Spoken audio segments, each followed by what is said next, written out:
The final area that I want to focus on is the category of non-state actors, NGOs, non-governmental actors. They are private international actors whose purpose and activity parallel those of interest groups. NGOs try to raise public awareness and affect public opinion, and thus influence public policy. Amnesty International and Human Rights Watch are groups that monitor human rights across the globe. It is because of NGO advocacy that the International Court of Justice was established in 2000. Some groups like Oxfam work in development and act as a bridge to the World Bank. However, Oxfam has also been critical of the World Bank and particular policies. The World Bank loans money to countries and provides capital for economic development. NGOs also exist to do work on the ground, say when there's a crisis, such as a political event that leads to refugees or when natural disasters occur.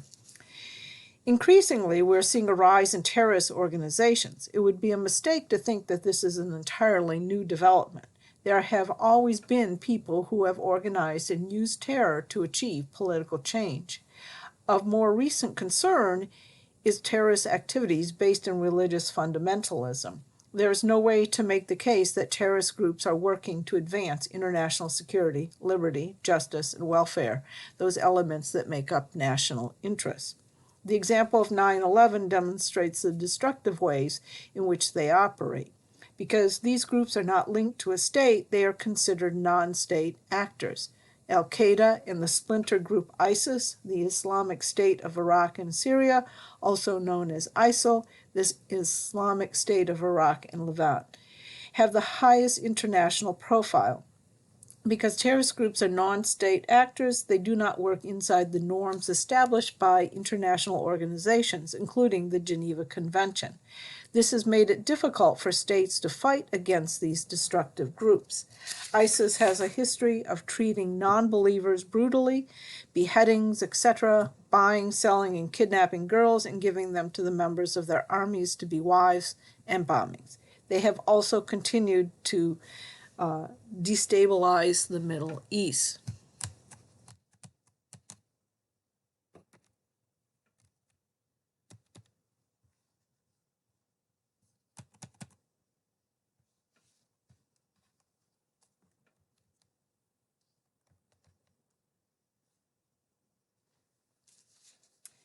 And the final non-state actor is the multinational organizations, General Motors, Google, Dell, Hyatt, Cisco, etc.